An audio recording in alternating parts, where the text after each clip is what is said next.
Le meilleur de l'information sur Évasion Guinée. Bonsoir et bienvenue dans cette édition dont voici le sommaire. Un vaste programme de formation à 2 volets lancé ce mercredi par le département de l'enseignement préuniversitaire. Quelques milliers d'enseignants de l'élémentaire et du secondaire sont concernés. La procédure annulée dans l'affaire David Yombono Chantal Col, la défense se frotte les mains, la partie civile, elle, ne compte pas en rester là. Explication dans ce journal. Et puis, la ville sainte de Dinguira est confrontée à un manque criard d'infrastructures routières. Le préfet de la localité se dit quant à lui déterminé à changer cette situation. Voilà, mesdames et messieurs, pour les titres encore une fois. Bonsoir et bienvenue à tous. Très heureux de vous retrouver pour le compte de cette édition. Le département de l'enseignement préuniversitaire, comme annoncé dans les titres, a lancé ce mercredi un vaste programme de formation des enseignants de Conakry. Ce programme comporte 2 volets. Le premier concerne les enseignants du secondaire et le second, ceux de l'élémentaire. Il est piloté par l'Institut national de recherche et d'action pédagogique, INRAP en abrégé. Plus de précisions avec Mamadi Kamsoko. C'est un ambitieux programme du ministère de l'enseignement préuniversitaire et de l'éducation civique qui met au cœur des préoccupations l'élève et l'enseignant pour faire de l'école guinéenne une école de qualité et d'excellence. Pour cela, il faut rompre d'abord avec l'improvisation et les cours théoriques dans certaines matières du secondaire comme la physique et la chimie. En organisant le présent atelier, le ministère de l'enseignement préuniversitaire et de l'éducation civique veut relever un défi, celui de mettre progressivement un terme à l'enseignement théorique de ces disciplines scientifiques dans nos établissements secondaires. Aujourd'hui, quand vous rentrez dans une classe de physique ou de chimie, vous avez l'impression que vous avez à assister à un cours d'histoire ou de géographie, parce que toutes ces expériences sont racontées par les professeurs. Alors que l'environnement technique de l'enfant aujourd'hui est tellement diversifié. Le premier volet de cette série de formations portant sur l'utilisation d'équipements de laboratoires de physique et chimie regroupe 200 enseignants. Le second est axé sur les techniques d'évaluation selon l'approche par compétences et l'utilisation des manuels de français, calcul et sciences d'observation, soit 5000 enseignants de l'élémentaire à former. La méthode active privilégie la participation de l'élève. C'est lui qui est mis au centre. Ce n'est plus avec les méthodes anciennes traditionnelles où l'enseignant vient verser le contenu comme il faut. On a l'habitude de nous envoyer des manuels pour les enfants sans former les enseignants. Alors cette fois-ci, le fait de venir nous former d'abord, à notre tour de former les enseignants à l'utilisation de ces manuels scolaires, c'est quelque chose de salutaire. Cette session de formation des enseignants de l'élémentaire et du secondaire de Conakry précède 2 ateliers régionaux de Mamou et Kindia des cadres de l'éducation nationale. En toile de fond, le renforcement des capacités des ressources humaines afin de sauver l'enseignement à la base.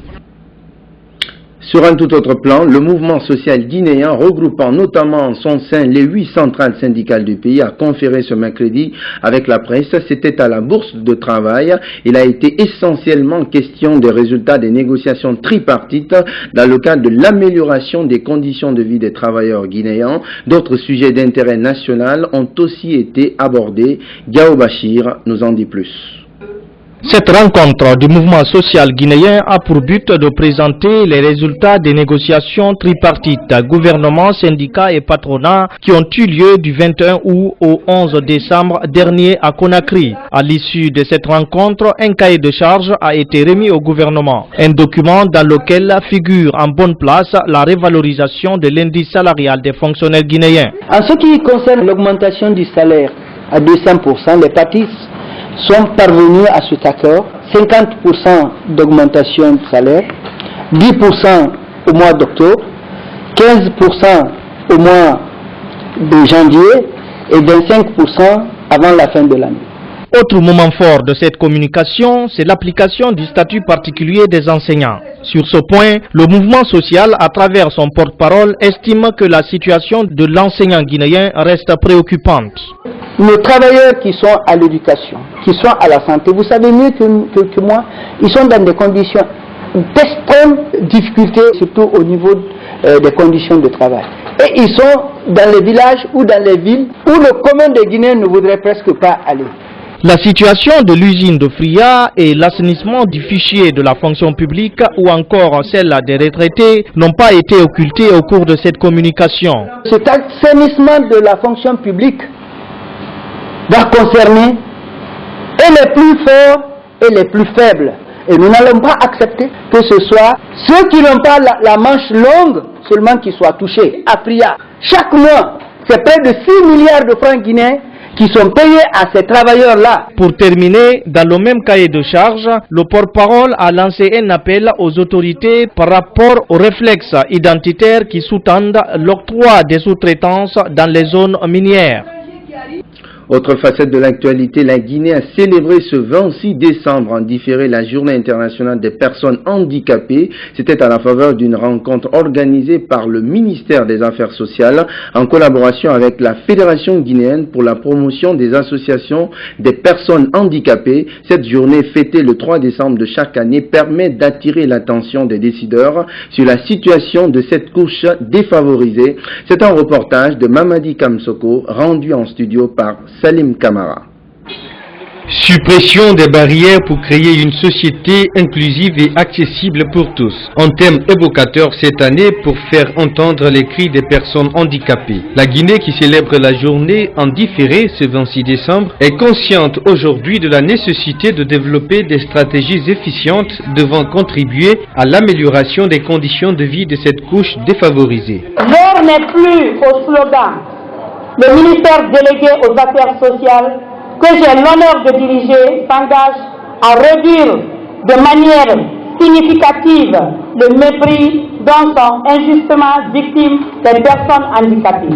Notre département vient d'initier l'élaboration d'un programme national de réinsertion des populations handicapées et mendiantes qui sera soumis au gouvernement dans les jours qui suivent pour adoption et financement avec bien sûr l'implication des partenaires.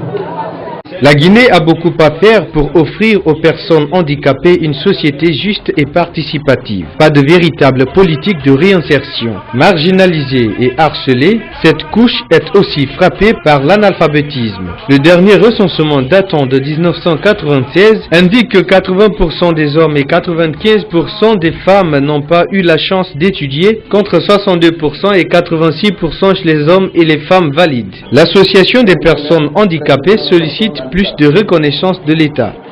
C'est aussi le lieu de lancer un appel à toutes les personnes handicapées de Guinée que la nécessité de conjuguer les efforts s'impose autour d'un objectif majeur, celui de la reconnaissance et de la mise en application par l'État de nos droits qui ne s'offrent pas dans un plateau d'or, mais qui s'arrachent des mains de ceux qui les détiennent. Je dois rappeler que les efforts ont été fournis dans ce sens. Cependant, de bonnes efforts restent à fournir, notamment la construction d'un siège pour la Fédération guinéenne des personnes handicapées, l'appui en moyens logistiques, la nomination des personnes handicapées à des postes de décision. Les handicapés représentent 10% de la population guinéenne et le gouvernement de la Troisième République promet de les soutenir. En attendant, le prochain 3 décembre sera délocalisé à l'intérieur du pays. Et oui, ces démonstrations de danse prouvent à suffisance que la promotion des personnes handicapées n'est pas une chimère de spéculation qui ne saurait exister dans la pratique. Autre fait marquant de l'actualité, le directeur général de la Caisse nationale de sécurité sociale a présenté ce mercredi au personnel de l'institution ses meilleurs vœux pour le nouvel an. À cette occasion, Malick Sankon s'est aussi prononcé sur le bilan des 2 ans de gestion du chef de l'État. Il a aussi fait mention de sa participation à la commémoration du 4e anniversaire de la mort du président Conté. Aminata Diountou Diallo a assisté à cette présentation des vœux. Voici son compte-rendu. À l'occasion des fêtes de fin d'année 2012, le directeur général de la Caisse nationale de sécurité sociale a conféré avec son personnel. Il a saisi l'occasion pour souhaiter bonne et heureuse année 2013 à tout le peuple de Guinée avant de parler des 2 ans du pouvoir du professeur Alpha Condé qu'il juge positif. À l'orée du nouvel an qui s'annonce, c'est une occasion pour moi de souhaiter les vœux les meilleurs à mes compatriotes guinéens au niveau de la gestion. Nous avons pu obtenir le PPTE. Nous avons pu tout récemment signer le 10e FED. Nous avons aussi au sein du Club de Paris, on a pu négocier avec les bailleurs bilatéraux pour réellement la réduction drastique de la dette guinéenne. Les investissements qui ont été très importants au niveau de l'électricité. D'ici 5 ans, nous verrons réellement le bout du tunnel, car l'effort va porter. Par ailleurs, Malick Sankon a démenti les rumeurs selon lesquelles il a été menacé lors de l'anniversaire du décès de feu général Lansana Conté le week-end dernier à Moussaya. Le président Conté, je l'ai servi. Même après que j'ai été démis de ma fonction de gouverneur, je suis resté avec lui jusqu'à sa mort. Pour que cette cérémonie ait réellement la dimension qu'elle a obtenue, il a fallu l'intervention du président de la République. Et ça, les gens ne l'ont pas dit. Mais il faut qu'on le sache. Personne n'a autant contribué plus que lui. Donc, aussi longtemps que je le souhaiterai, je me rendrai toujours là-bas. Et à Bouramaya et à Koba. Je l'ai même appris par certaines presses que j'aurais été chassé ou lynché. Je vais bien. Personne ne m'a insulté. Personne ne m'a cogné avec quoi que ce soit. Par la même occasion, Malick Sankon a formulé un message de paix à l'endroit des Guinéens et les a exhortés à dépasser leurs différends pour une Guinée meilleure. L'emploi des jeunes reste une véritable problématique dans le pays. En dépit des efforts déployés par les autorités, le taux de chômage ne fait que s'accroître en Guinée, une situation qui exige la mise en place de nouvelles stratégies plus efficaces pour renverser cette tendance. Fanta Conté. Chaque année, des milliers de jeunes diplômés des universités guinéennes ou d'instituts de formation se retrouvent sur le marché de l'emploi. L'État ne pouvant pas embaucher tout ce monde, beaucoup de ces jeunes se tournent vers le secteur privé. Souvent, peu de jeunes ont la chance d'être recrutés dans ces entreprises privées qui recherchent l'excellence et la compétence. Pour réduire le taux de chômage en Guinée, le chef de l'État, dès sa prise de fonction, a fait de cette question son cheval de bataille. Cette politique s'est matérialisée par la mise en place de 2 départements en charge de l'emploi et des structures pour faire la promotion de l'emploi, dont la GIP. Dans la base de données, depuis notre arrivée vers les mois de juillet passé, que nous étions à 13 500 demandeurs d'emploi. Donc nous avons initié pour 2000 jeunes à travers tout le pays. À cela s'ajoute le recrutement de 518 jeunes cadres administratifs et financiers. Nous avons travaillé également à produire un bulletin trimestriel des demandeurs d'emploi. Nous avons recruté pour une société saoudienne 120 chauffeurs qui sont actuellement sur le territoire saoudien, qui sont des chauffeurs de gros porteurs. Nous avons demandé la sollicitation auprès de nos partenaires qu'est le PNUD pour mener une enquête en Guinée pour déterminer le taux de chômage et beaucoup d'autres indicateurs sur le marché de l'emploi. Et nous avons eu gain de cause. Beaucoup de jeunes diplômés sans emploi passent leur journée dans les bars, cafés ou dans les kiosques ou encore autour du thé. À ces jeunes, il ne faut pas rester à la maison. Parce qu'un chômeur, ce n'est pas quelqu'un qui est à la maison. Quelqu'un qui finit, qui est assis à la maison, qui ne fait rien, s'appelle oisif.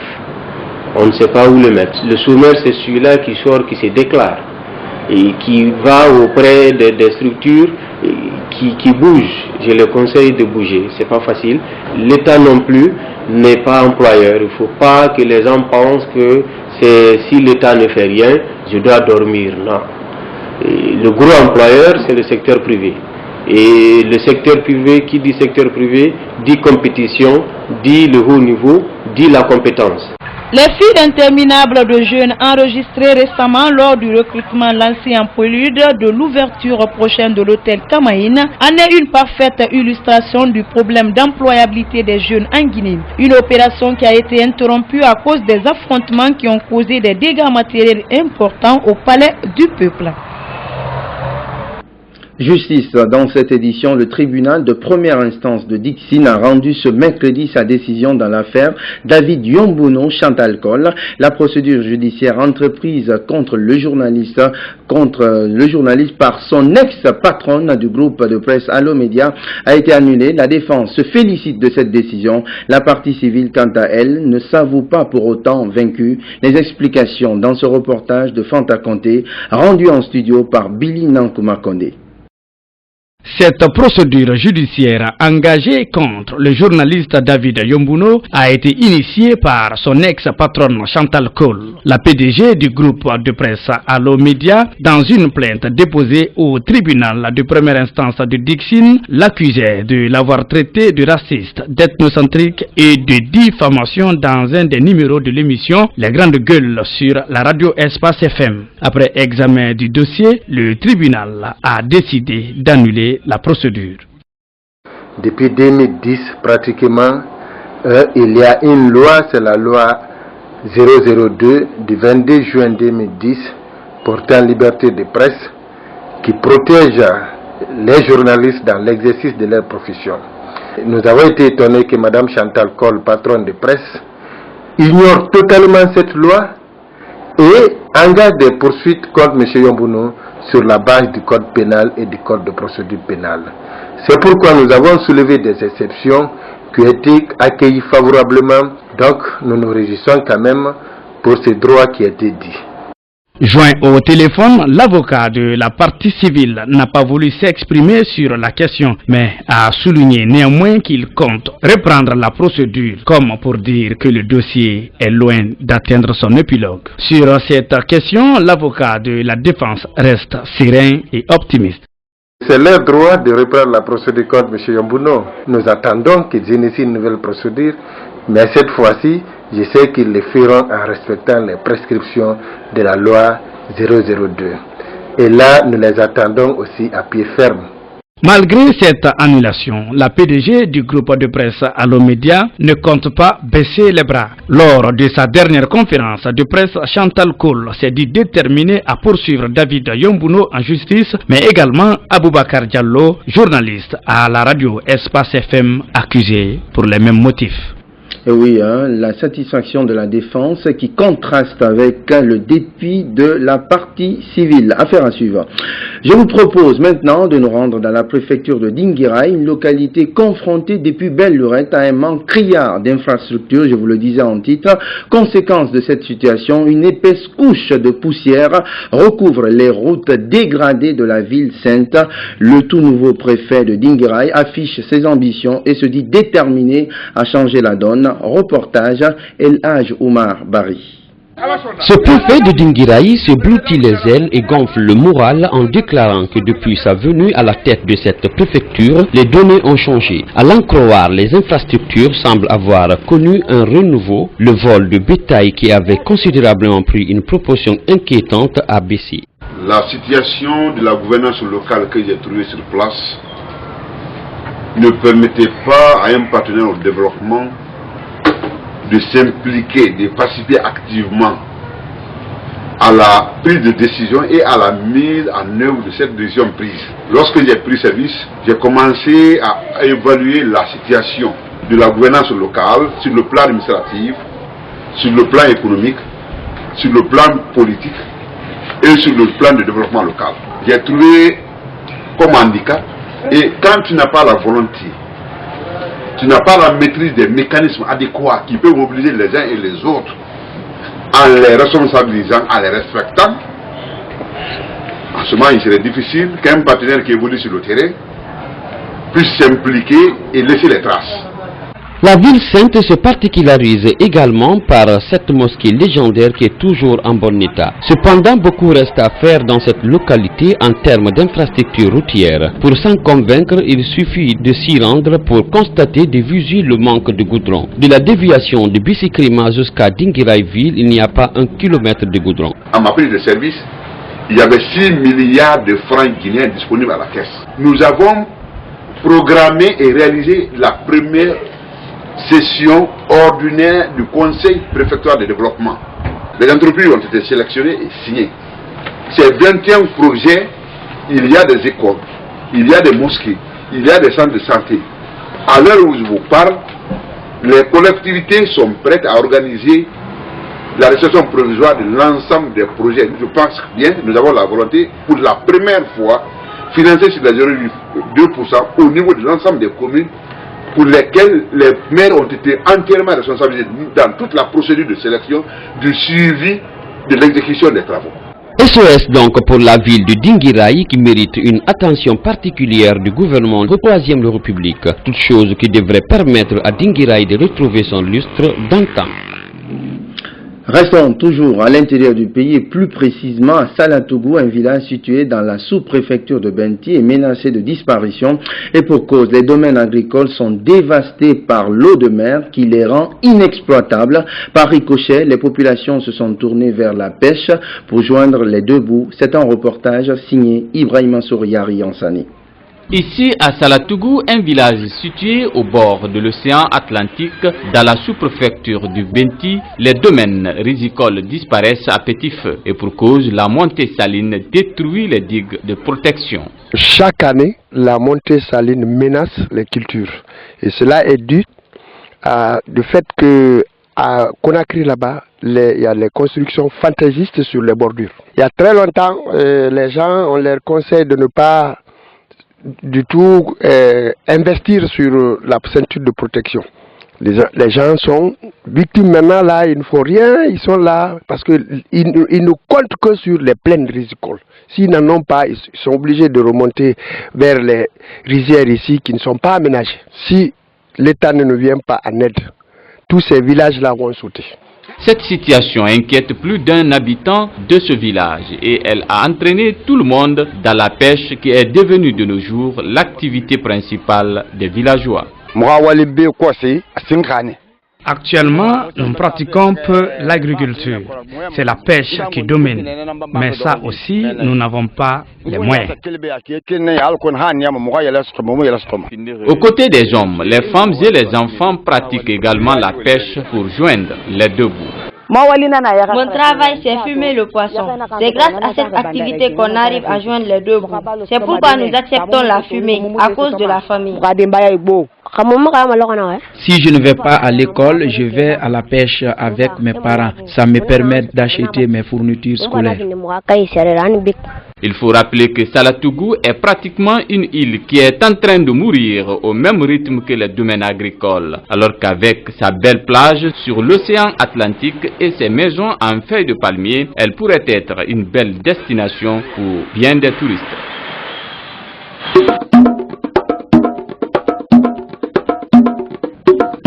Sur le continent, c'est une véritable guerre de communication qui est engagée entre Paris et AQMI. La France exige toujours la libération de ses ressortissants otages dans le Sahel. Réponse d'Al-Qaïda au Maghreb islamique hier dans une vidéo publiée sur Internet. Le réseau terroriste affirme vouloir négocier, mais d'après son porte-parole, le blocage relève de la responsabilité du gouvernement français. Suivez. C'est une vidéo de 4 minutes postée sur un site d'information mauritanien. Pour la première fois depuis longtemps, Abou Zaïd, l'un des principaux chefs d'Al-Qaïda au Maghreb islamique, apparaît en personne pour accuser Paris de bloquer les négociations sur les otages en refusant tout dialogue. Un message en réponse à une autre vidéo adressée début décembre à Abou Zaïd par Clément Legrand, le frère de l'un des otages.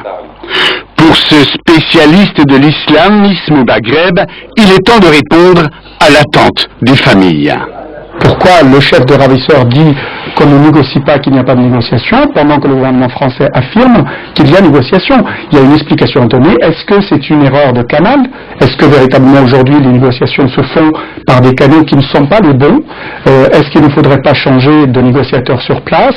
Peut-être qu'il y a quelque chose à clarifier, en tout cas, au vu de ces différentes déclarations qui maintenant commencent à durer.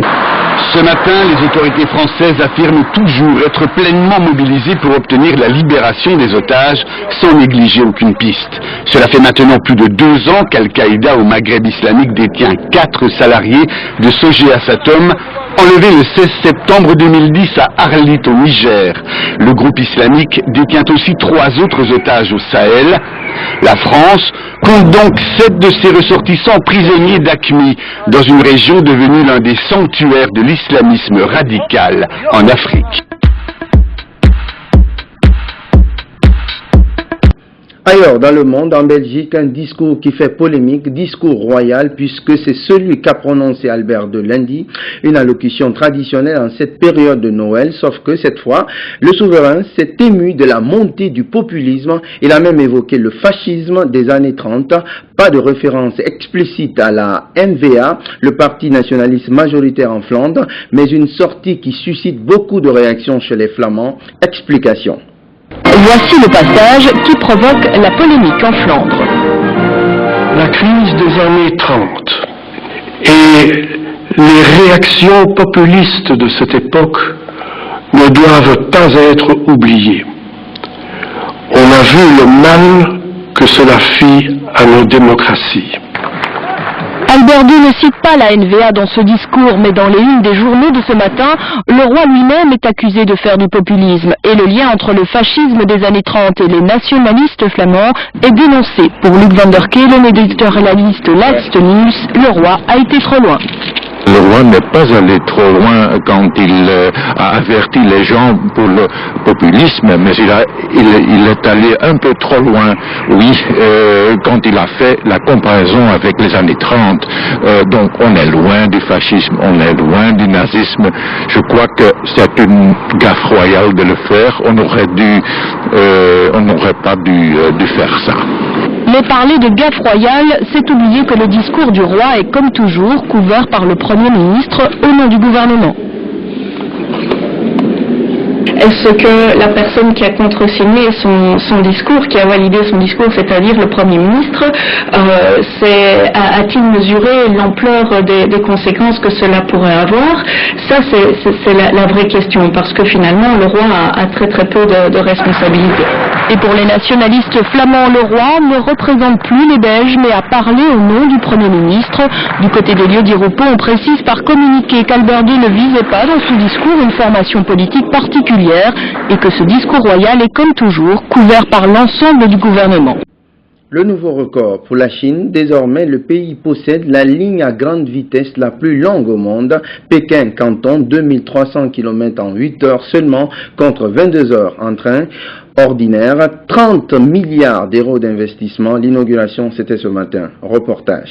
La date se veut glorieusement symbolique. Le 26 décembre, jour de naissance de Mao Tse-tung. Le grand bond en avant ferroviaire est un enjeu d'État. Ses premiers passagers inaugurent une ère nouvelle. La Chine de Pékin à Canton à très grande vitesse. 2300 km avalés en 8 heures. 35 gares desservies pour la plus longue ligne à grande vitesse du monde. Le TGV chinois emprunte son allure à son homologue japonais et pas mal de ses technologies aux industries allemandes et françaises. Ce développement gigantesque a été émaillé de scandales de corruption et surtout par un accident encore mystérieux qui en 2011 aurait fait plusieurs dizaines de morts après la collision de 2 rames. Pour des raisons de sécurité, le train ne dépassera jamais les 300 km/h. Selon la presse chinoise, subsistent des problèmes d'exploitation en dépit de l'optimisme officiel. Nous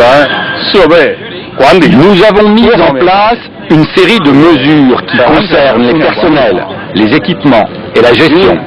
Pour le moment, la sécurité est sous contrôle. Il faut payer cher à l'échelle des revenus chinois, l'équivalent de 105 € pour aller de Pékin, la continentale capitale politique, à Canton, la subtropicale mégalopole économique. C'est très excitant. Moi je vais à Ganzhou, ça met seulement 7 heures, c'est tellement rapide.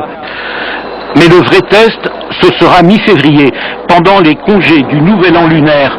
Des centaines de millions de Chinois traversent alors le pays. Eh bien, c'est ainsi que se referme cette édition d'information. Merci de l'avoir suivi. Joyeux Noël à tous les fidèles chrétiens du monde et notamment à ceux de Conakry. Joyeuse fête de fin d'année également à tous et à toutes. L'info, c'est aussi notre site internet www.groupeevasionguinée.info. Excellente suite de programmes en notre compagnie. Bonsoir.